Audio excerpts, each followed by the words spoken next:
ગુજરાત પોલીસમાં બે પ્રકારના અધિકારીઓ અને કર્મચારીઓ ફરજ નિભાવે છે। એક, જેમણે બંધારણના શપથ લીધા કે અમે ગુજરાતની જનતાને સુરક્ષા, સલામતી અને શાંતિ પૂરી પાડીશું।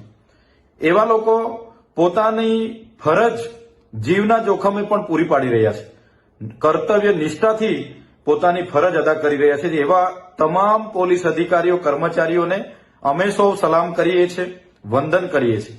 પણ કેટલાક અધિકારીઓ એવા છે કે જેઓ સંવિધાનમાં માનતા નથી, કાયદા વ્યવસ્થામાં માનતા નથી, કોર્ટ કચેરી કાગળમાં માનતા નથી। બસ એમને પોતાના અંગત સ્વાર્થ માટે, પોતાના પ્રમોશન, પોસ્ટિંગ માટે એ લોકો કેટલાક કમલમમાં બેઠેલા નેતાઓના આદેશોનું પાલન કરે છે। એમને વહાલા દવલા થઈ અને પ્રમોશન મેળવવા માટેનું એ લોકો કામગીરી કરે છે, જેનો અનુભવ અમને સતત ડગલે ને પગલે થઈ રહેલો છે। હમણાં સ્થાનિક સ્વરાજની ચૂંટણી હતી ત્યારે પણ અમને અનુભવ થયો અને હવે જેવા પરિણામો બહાર આવ્યા એમાં પણ અમને હવે ધીરે ધીરે અનુભવ થવા લાગ્યો છે। જે પ્રકારે ગુજરાતની જનતાએ એક જિલ્લા પંચાયત, 12 જેટલી તાલુકા પંચાયત પૂર્ણ બહુમતીથી અમને આપેલી છે અને છોટાઉદેપુરમાં પણ 13 જેટલા જિલ્લા પંચાયતના સભ્ય અમારા ચૂંટાયા છે। કવાંટ તાલુકા પંચાયત પૂર્ણ બહુમતીથી બની છે। કદવાલમાં અમારી ટાઈ પડી છે। છોટાઉદેપુરમાં પણ ભાજપ સાથે ટાઈ પડેલી છે। ત્યારે છોટાઉદેપુરના એસપીના કહેવા પ્રમાણે ત્યાંની એલસીબી, એસઓજીના લોકો અમારા ઉમેદવારોના ઘરે જાય છે, ક્યાં તો એને બોલાવે છે અને એમની ગાડીઓમાં બેસાડીને એમને સામ, દામ, દંડ, ભેદ, નીતિનું ગણિત સમજાવે છે અને તમે ભાજપમાં જતા રહો એવું દબાણ કરે છે।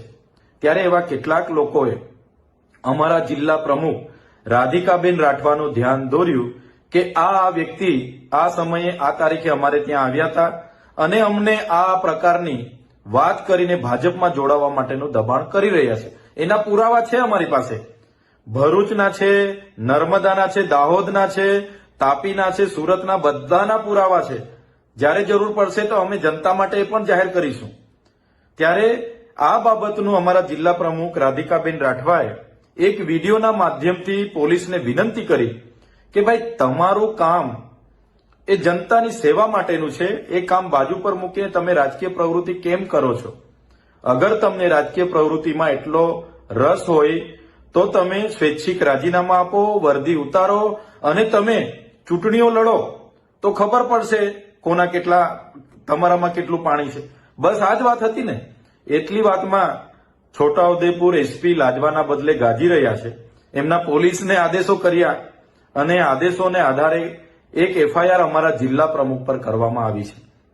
એમને એવું હશે કે રાધિકા રાઠવા ભાગી જશે અને અમારા ઉમેદવારોને અમે ડરાવી ધમકાવીને ભાજપમાં મોકલી આપીશું અને ભાજપની બોડી ત્યાં અમે ફિટ કરી દઈશું। એવું નથી। અમે લોકો ભૂતકાળમાં પણ ગુજરાતની જનતા માટે લડ્યા છે। આદિવાસીઓના હર હંમેશ હક અધિકાર માટે અમે લડ્યા છે। સડકથી લઈને સદન સુધી અમે લડ્યા છે। આજે પણ લોકશાહી બચાવવા માટે અને સંવિધાનને બચાવવા માટે અમે લડીએ છીએ। અમે આવા તમારા ખોટી એફઆઈઆરોથી, તમારી જેલોથી અમે ડરવાવાળા લોકો નથી, અમે લડવાવાળા લોકો છે। જ્યારે પણ અમારા જિલ્લા પ્રમુખ રાધિકાબેન રાઠવાને પોલીસ દ્વારા ધરપકડ કરવામાં આવશે કે એમની અટકાયત કરીને એમને લઈ જવામાં આવશે કે એમને બોલાવવામાં આવશે, તે દિવસે સમગ્ર આદિવાસી સમાજ, ગુજરાતની જનતાને અમે બોલાવીશું। સાથે સાથે રાજસ્થાન, મહારાષ્ટ્ર, મધ્યપ્રદેશ જ્યાં પણ અમારી કામગીરી થાય છે એમને પણ અમે આહવાન કરીશું અને તે દિવસે અમે મોટી સંખ્યામાં તમારી જેલોમાં આવવાના છે।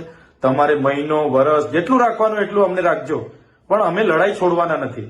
ગુજરાતની જનતાની ન્યાયની લડત અવિરતપણે અમે ચાલુ